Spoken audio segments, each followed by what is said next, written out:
दोस्तों, मुझे नहीं पता था मेरी किस्मत मुझे किसी मोड़ पर लेकर आ जाएगी। शायद बचपन से ही मेरी किस्मत खराब निकली, तभी जवान होने के बाद भी मुझे सिर्फ ठोकरें ही मिली। मैं रामपुर का रहने वाला एक मामूली सा लड़का था। मैं गरीब परिवार से ताल्लुक रखता था। मेरी उम्र मात्र 10 साल थी जब मैंने अपना घर छोड़ दिया था। मैंने अपना घर इस वजह से छोड़ा था, उस घर में मुझे इंसान नहीं समझा जाता था। मेरे साथ जानवरों जैसा सलूक किया जाता था। बचपन से लेकर अब तक मैंने अपने माता पिता का प्यार नहीं पाया था। मेरे माता पिता मुझे बचपन में ही छोड़कर चले गए थे। मेरे 4 भाई थे, जबकि मेरे पिताजी के छोटे भाई यानी मेरे चाचा, उनके पास कोई औलाद नहीं थी। मेरे माता पिता ने मुझे मेरे चाचा चाची के हवाले कर दिया और वह लोग दूसरे शहर चले गए। मेरे चाचा चाची ने मुझे अपनी औलाद बनाकर पाला, लेकिन जब मैं 12 साल का हुआ तो एक ऐसी खबर सुनने को मिली जिसको सुनकर चाचा चाची के पैर जमीन पर नहीं थे। उनके घर अपनी सगी औलाद आने वाली थी। तभी से ही उन्होंने मुझसे प्यार करना कम कर दिया और जब उनकी औलाद हुई तो मुझ पर बहुत जुल्म किया करती थी। अपनी औलाद हो जाने के बाद उन्होंने मेरे साथ गलत रवैया पेश करना शुरू कर दिया। उनका व्यवहार मेरे साथ अच्छा नहीं रहता था। उन्होंने मुझसे छोटी उम्र से ही घर के सारे काम करवाए। हालांकि मैं लड़का था, लेकिन तब भी वह मुझे नौकरों की तरह इस्तेमाल करती थी। मैं उस घर में नौकरों की तरह रहता था। जब मैं 15 साल का हुआ तो मैं इन सब बातों से तंग आ गया था और अब चाहता था कि ये घर छोड़कर कहीं दूर चला जाऊं। चाचा चाची भी चाहते थे कि अब ये किसी तरह से अपने सगे माँ बाप के पास चला जाए, लेकिन मेरे सगे माँ बाप मुझे अपनाने के लिए तैयार नहीं थे। मेरे चाचा को लगता था अगर मैंने इसको पाल पोस कर जवान कर दिया तो बड़ा होने के बाद ये भी मेरी जायदाद से मुझसे हिस्सा मांगेगा, क्योंकि अब सारी दौलत मेरी अपनी औलाद की ही होनी चाहिए। इसीलिए उन्होंने भी मुझे अपने घर पर नहीं रखना चाहते थे और वह भी चाहते थे कि मैं इस घर से निकल कर कहीं दूर चला जाऊं। अब उनके घर में मेरे लिए कोई जगह नहीं बची थी। इसीलिए एक दिन मैंने ठान लिया कि मैं ये घर छोड़कर चला जाऊंगा। मैं पढ़ा लिखा भी नहीं था, इसीलिए मैं दूसरे बच्चों को स्कूल पढ़ने जाता हुआ देखता था तो मेरा भी दिल चाहता था काश मैं भी स्कूल जाऊं और पढ़ लिख कर कामयाब बनूं। लेकिन मेरी किस्मत में ऐसा कुछ नहीं था। मेरे चाचा भी चाची के कहने में आकर मुझ पर हाथ उठा दिया करते थे। उस घर में मेरे साथ बहुत जुल्म होते थे। वहां पर मेरे साथ नौकरों की जैसा सलूक किया जाता था। एक दिन मैं खाली हाथ ही उस घर को छोड़कर स्टेशन की तरफ चला गया और ट्रेन आने का इंतजार करने लगा। फिर कब मैं ट्रेन में सवार हो गया मुझे कुछ पता ही नहीं चला। आधा रास्ता गुजर गया जब टीटी ने मुझे टिकट मांगा। टिकट तो मैं उसे तब देता जब मैंने टिकट खरीद होता। मैं तो बस से ही ट्रेन में बैठ गया था। पता नहीं मेरी मंजिल क्या थी और मैं कहाँ जा रहा था। मैं अपने पास बैठे हुए आदमी के कंधे पर अपना सर छुपाने लगा। उस आदमी की उम्र लगभग 55 साल से ज्यादा की हो गई थी। मुझे अपने पहलू में छुपता हुआ देखकर वह मुझसे पूछने लगा, अरे लड़के, कहाँ जा रहा है, कहाँ छुप रहा है? तभी मैंने उस आदमी को अपनी सारी कहानी सुना दी। मेरी कहानी सुनाने के बाद वो आदमी मुझ पर तरस खाने लगा। उसे मुझ पर ख्याल आने लगा और वह आदमी मुझसे कहने लगा, तुम्हें इस तरह अपने घर से नहीं निकलना चाहिए था। चलो मैं इस टीटी से बात करता हूँ और तुम्हें अपने घर के पास का टिकट कटवा देता हूँ। मैंने उनसे कहा, साहब मैं आपके घर जाकर क्या करूँगा?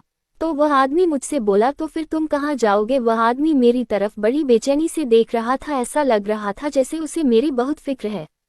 मैं उनकी तरफ देखकर खामोश हो गया था। तभी वह मुझसे कहने लगे, तुम ऐसा करो, मेरे साथ मेरे घर चलो। वैसे भी काम करने के लिए मुझे एक लड़के की जरूरत है। मेरी 3 बेटियां हैं, मेरे पास कोई बेटा नहीं है।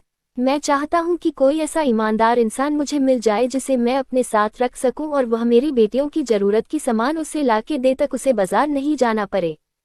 मेरी बहुत बड़ी इलेक्ट्रॉनिक आइटम्स की दुकान है। कमाने वाला मैं अकेला हूँ, इसलिए मुझे बहुत परेशानी होती है। मेरी पत्नी भी नहीं है। मुझे अपनी बेटियों का भी ध्यान रखना होता है और अपने काम पर भी ध्यान देना होता है। इसलिए मैं चाहता हूँ कि कोई मुझे ऐसा इंसान मिल जाए जो मेरी बेटियों के भी काम आ सके और मेरे भी। वैसे भी तुम अभी बच्चे हो और छोटे हो, तुम्हें मेरी तीनों बेटियां अपना भाई समझकर प्यार देगी। मेरी 3 बेटियां हैं, इसी वजह से मेरे घर में काम भी थोड़ा ज्यादा है। मैं अपनी तीनों बेटियों को पढ़ा लिखा कर कामयाब बनाना चाहता हूँ। मैं अपनी बेटियों को अनपढ़ नहीं देखना चाहता। अगर तुम चाहो तो मेरे घर चल सकते हो। मेरे घर पर रहकर भी तुम घर का काम कर सकते हो, लेकिन तुम्हें मेरे घर में खाना पीना, इज्जत मान सम्मान सब कुछ मिलेगा। तुम मेरे घर के छोटे मोटे काम कर देना। मेरी बेटियां फालतू घर से बाहर नहीं निकलती। मैं भी अपनी दुकान पर रहता हूँ, इसी वजह से मेरी बेटियों को कोई चीज़ अगर बाहर से मंगानी होती है तो उन्हें परेशानी होती है। इसलिए तुम उनके ये काम भी कर देना। अगर तुम ये सारे काम कर सकते हो तो मैं तुम्हें अपने घर में जगह दे दूंगा। जो खुद मंगानी होती है तो उन्हें परेशानी होती है, इसलिए तुम उनके ये काम भी कर देना। अगर तुम ये सारे काम कर सकते हो तो मैं तुम्हें अपने घर में जगह दे दूंगा। जो खुद खाऊंगा वही तुम्हें खिलाऊंगा, तुम्हें अच्छे से अच्छा कपड़े पहनाऊंगा। उस आदमी की बात सुनकर मेरे दिल पर बड़ा असर हुआ था। मैं अपने घर में सुबह शाम नौकरों की तरह काम ही करता रहता था और जलील भी होता रहता था। मन सोचा क्यों ना इस आदमी का सेवा करूंगा तो जरूर यह मेरे लिए भी कुछ ना कुछ जरूर करेगा, जिससे कि आगे की जिंदगी मेरी सुकून से गुजर जाएगी। और जब मैं जवान हो जाऊंगा तो उसकी बेटियां शादी करके अपनी अपनी ससुराल को चली जाएगी, उसके बाद में ही बचूंगा। तो शायद यह आदमी अपना सब कुछ मेरे नाम कर दे। मैं अपने दिमाग में कई सारी बातें सोचने लगा था। जब इस आदमी की चारों बेटियां शादी करके अपनी ससुराल चली जाएगी तो शायद यही मुझे अपना बेटा बना ले। वह आदमी बहुत ज्यादा अमीर था, इसी वजह से मैं लालच में आ गया कि मैं इसी के घर जाकर रहूंगा, और वह आदमी मुझे अपने साथ लेकर अपने घर चला गया। शाम के 4:30 बज रहे थे जब हम लोग घर के अंदर एंटर हुए। जैसे ही हम घर के अंदर गए मैंने देखा कि उस आदमी के चारों ओर जवान और खूबसूरत लड़कियां उस इर्द गिर्द खड़ी हुई थी, पापा पापा करती हुई। वह उसकी जेबों की तलाशी ले रही थी। मैं इन चारों को देख रहा था, चारों बहुत ही ज्यादा खूबसूरत थी और वह भी मुझे बड़ी हैरानी से देख रही थी। उनमें से एक लड़की अपने पापा हैरानी से देख रही थी। उनमें से एक लड़की अपने पापा से कहने लगी, पापा ये किसको साथ लेकर आए हो? बेटा नहीं हुआ तो क्या बाहर से लड़का लाकर घर में रख दोगे? तभी साहब ने जवाब दिया कि मैं इस लड़के को तुम लोगों की मदद के लिए लेकर आया हूँ। तुम लोगों की पढ़ाई में कोई परेशानी ना पड़े, इसलिए मैं अपनी बेटियों को पढ़ा लिखा कर कामयाब बनाना चाहता हूँ। मैं चाहता हूँ तुम तीनों अपने पैरों पर खड़ी हो जाओ। उस आदमी की बातों में अपनी बेटियों के लिए बेपनाह मोहब्बत थी। उस दिन के बाद से मैं वहां पर काम करने लगा। सब ने मुझे रहने के लिए एक छोटा सा रूम दिया हुआ था। मैं उसी रूम में रहता था और वहीं पर सोता था। सबसे बड़ी बेटी की उम्र 22 साल थी। वो हमेशा मेरे साथ बातें करते रहती थी। उसका नाम रानी था। रानी कहती थी, मुझे पढ़ाई करने का शौक नहीं है, हमारे पापा हमें जबरदस्ती पढ़ाते हैं। मैं उसकी बातें सुनकर हैरान होता था। मुझे तो लड़का होकर भी नहीं पढ़ाया गया था। उन लड़कियों का पिता उन्हें लड़की होने के बावजूद भी पढ़ा रहा था, मगर ये लड़कियां पढ़ने के काबिल ही नहीं थी। यह हर वक्त मोबाइल या टीवी में ही ध्यान लगाए रहती थी या फिर एक दूसरे के साथ हंसी मजाक करती रहती थी। मुझे वहां पर काम करते हुए 2 साल हो गए थे और मेरी उम्र 17 साल हो गई थी। एक रात जब मैं अपने रूम में सो रहा था तभी मुझे अपने कमरे के दरवाजे पर हल्की हल्की सी दस्तक महसूस हुई। मैं आंखें मलते हुए उठा। मुझे बहुत तेज नींद आ रही थी। जैसे ही मैंने दरवाजा खोला तो सामने का मंजर देखकर हैरान रह गया था। मेरे सामने रानी मैडम खड़ी हुई थी। रात के इस टाइम इतना तैयार होकर पता नहीं वह कहाँ जा रही थी। मैं उन्हें बड़ी अजीब सी नजरों से देखने लगा, लेकिन फिर उनकी बातचीत से और चाल ढाल से लग रहा था कि वह कहीं जा नहीं रही है बल्कि मेरे कमरे में आ रही हैं। मैंने उन्हें रोककर पूछा, रानी मैडम आप रात को इस टाइम मेरे कमरे में क्यों आ रही हो?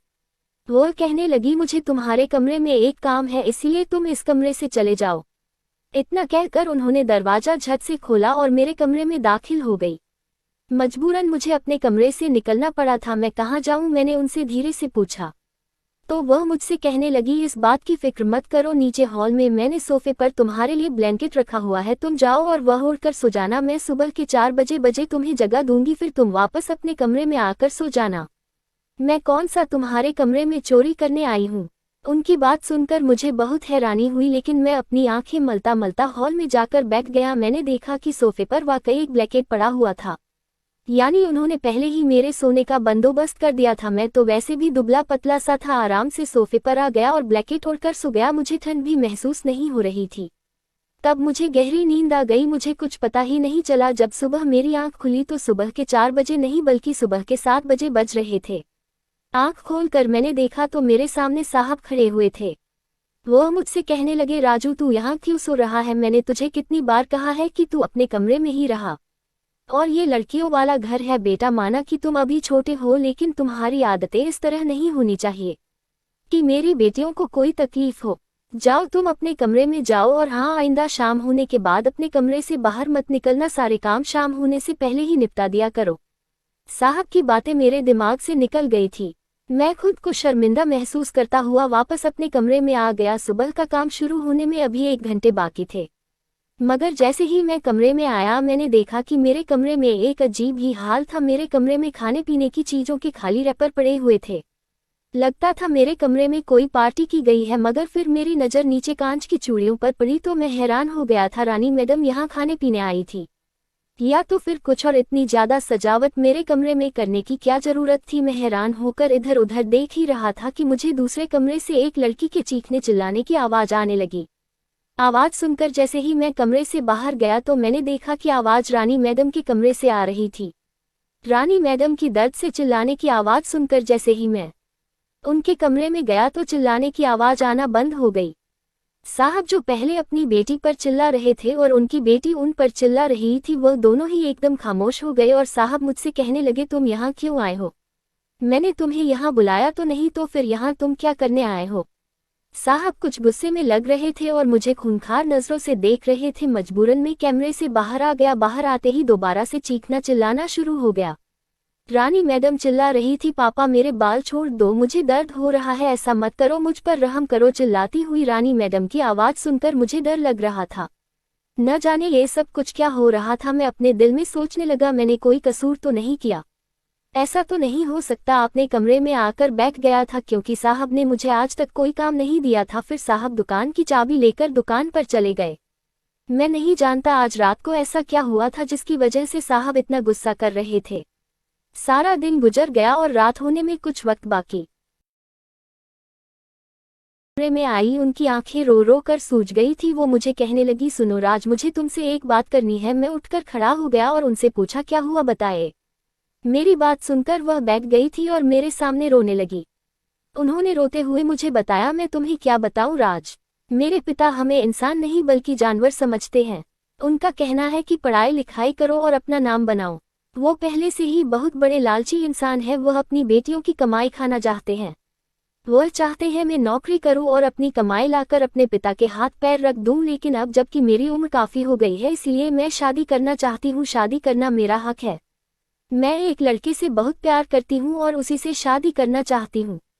कल रात वो लड़का मुझसे मिलने आया था, जिस पर वो गुस्से से लाल पीले हो गए। उस वक्त तो उन्होंने कुछ नहीं कहा, लेकिन बाद में शक हो गया और मुझे इतना पीटा, इतना मारा कि मेरा दिल चाहा कि मैं अपनी जान ले लूं। क्या तुम मेरी मदद करोगे राज? रानी मैडम की बात सुनकर मेरे तो जैसे होश ही उड़ गए थे। मैंने सोचा कि इनका पिता इतना अच्छा है और इन लड़कियों को अपने पिता की कोई अहमियत नहीं है। जब रात हुई तो रानी मैडम ने गलत कदम उठाने का फैसला कर लिया। अगले ही दिन रात को वह मुझसे कहने लगी कि बस तुम ऐसा करना, चोर चोर का शोर मचाना। जिस टाइम मैं घर की दहलीज पार करूंगी तो तुम गमला उठाकर सामने मारना और कहना कि तुमने एक चोर को देखा था। बाद की बाद में देखी जाएगी। रानी मैडम ने मुझसे ये वादा इसलिए करा लिया था कि अगर मैंने उनका साथ नहीं दिया तो वह अपने पिता से कहकर मुझे ही पिटवा देंगी। और वैसे भी मुझे कोई बड़ा काम तो नहीं करना था, बस मुझे गमला ही तो उठाकर मारना था। मैंने यही किया। मगर बदकिस्मती और उस मनहूस लम्हे में जब मैंने गमला उठाकर सामने दीवार पर मारा तो सामने से साहब आ रहे थे। मुझे नहीं पता था कि रानी मैडम अपने ही पिता की दुश्मन बनी पड़ी थी। मैंने जैसे ही वह गमला मारा तो साहब के सर पर ले गया और साहब जमीन पर हुआ कि यह मैंने क्या कर दिया। रानी मैडम उधर मौके पर ही पकड़ी गई थी। पिता को तड़पता हुआ देखकर वह अपनी जगह से नहीं हिली। बस फिर क्या था, साहब की जान चली गई और बाद में पुलिस भी तहकीकात के लिए आ गई थी। पुलिस के सामने सारा राज खुल गया था, मगर फिर हालात की वजह से मुझे भी जेल जाना पड़ा। साहब की बाकी बेटियों को यही लगा कि इस सबका जिम्मेदार मैं ही हूँ। उन्होंने मुझे पुलिस के हवाले कर दिया और मैंने जेल में सजा काटी। लेकिन मेरे साथ साथ रानी मैडम को भी जेल हो गई, क्योंकि वह भी वहां पर मौके पर मौजूद खड़ी हुई थी और उन्होंने अपने पिता को बचाने की कोई कोशिश नहीं की। मजबूरन मैं जेल की सजा काटी, जिसमें मेरा कोई जुर्म नहीं था। मैं तो साहब के घर पर नौकरी करता था। मेरा उनकी की बेटियों को बहकाना नहीं था और ना मकसद साहब की बेटियों को बहकाना नहीं था और ना ही साहब की जान लेना था। लेकिन जब इंसान पर इल्जाम लग जाता है तो फिर कोई उसकी बात पर यकीन नहीं करता। उसके बाद जब मैं जेल में गया तो वहां पर मुझे रानी मैडम के साथ उन्हीं की सेल में रखा गया था। जेल में इंटरव्यू करने के लिए एक लड़का आया। वो लड़का वहां के पुलिस ऑफिसर को जानने वाला था। हर दिन वह पुलिस ऑफिसर से यही कहता था, इस लड़के को लड़की के साथ एक ही सेल में क्यों रखा गया है। न जाने वो लड़का मुझे देख देख कर इतना हैरान क्यों होता था। उस रिपोर्टर का नाम सूरज था। आखिर वो यही सोचता था कि यह लड़का औरतों की सेल में क्या कर रहा है। जेल में ज्यादातर औरतों और मर्दों को अलग अलग रखा जाता है, मगर यहाँ पर 24 साल की जवान खूबसूरत लड़की के साथ एक ही सेल में बंद किया गया था। ये बात वाकई हैरान करने वाली थी, जिसे देखकर वह रिपोर्टर बहुत ज्यादा हैरान होता था। एक दिन उसने जेलर से पूछा, आखिर यह क्या मामला है, औरतों के जेल में इस लड़के का क्या काम है और इसके साथ जवान लड़की को बैठाया गया है, जबकि इस लड़के की उम्र तो 17 साल है। इस लड़के को तो जेम्स की जेल में होना चाहिए या फिर बच्चों की जेल में। उसे रिपोर्टर की बात सुनकर जेलर ने उनसे कहा कि इनको ऐसी ही सजा होनी थी, इसी वजह से इस लड़के को इस लड़की के साथ बंद कर दिया गया है। अगर आपको इस लड़के के बारे में ज़्यादा इन्फॉर्मेशन चाहिए तो आपको डीआईजी साहब से परमिशन लेनी पड़ेगी, क्योंकि जिस आदमी ने इन्हें जेल में बंद करवाया है वह कोई आम नहीं बल्कि एक पुलिस ऑफिसर। उस लड़के के दिमाग में बस यही बात घूम रही थी कि एक पुलिस वाले ने ऐसा क्यों किया कि आखिर इन दोनों लड़का लड़की को एक साथ बंद कर दिया। उस जेलर की बात सुनकर रिपोर्टर ने भी उसकी तरफ हैरानी से देखा। जेलर ने कहा कि मुझे भी इस केस के बारे में ज़्यादा कुछ पता नहीं, इसीलिए उसने रानी मैडम को और मुझे एक ही सेल में मुझे रखा हुआ था। मैं साहब को अपना पिता मानता था, वह मुझे यहाँ पर सहारा देने के लिए लेकर आए थे, लेकिन मुझे नहीं पता था कि यहाँ आने के बाद मेरे साथ ऐसा सब कुछ भी हो सकता है। साहब को हमेशा अपनी बेटियों की पढ़ाई लिखाई की चिंता रहती थी, सब कुछ भी हो सकता है। साहब को हमेशा अपनी बेटियों की पढ़ाई लिखाई की चिंता रहती थी। वह चाहती थी कि अगर कभी वह इस दुनिया में ना रहे तो उनकी बेटियों को किसी तरह की परेशानी का सामना न करना पड़े। लेकिन वह तीनों बेटियां तो अपने पिता को गलत समझती थी। उन्हें ऐसा लगता था कि उनके पिता उन्हें पढ़ा लिखा कर उनकी कमाई खाना चाहता है। किसी ने साथ नहीं दिया, लेकिन मैं आज आपका एहसानमंद हूँ, आपने मेरे बड़े भाई की तरह मेरा साथ दिया। शायद मेरा इस दुनिया में अपना कोई नहीं था जो मेरे साथ इतना बड़ा एहसान कर सकता था, लेकिन रिपोर्टर मेरा कुछ नहीं लगता था जब भी उसने शायद अपने फायदे के लिए मुझे उस जेल से निकलवा भी दिया और मुझे और मेरी कहानी को मशहूर भी कर दिया।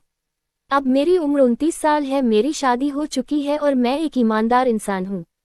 मैं काफ़ी पढ़ लिख चुका हूँ और मैं भी आज एक रिपोर्टर हूँ और मैं अपने परिवार के साथ बहुत खुश हूँ। दोस्तों, उम्मीद करती हूँ आपको हमारी कहानी पसंद आई होगी। कहानी पसंद आई है तो वीडियो को लाइक करें, चैनल पर नए हैं तो चैनल को सब्सक्राइब करें और हाँ, नोटिफिकेशन बेल ऑन ज़रूर करें।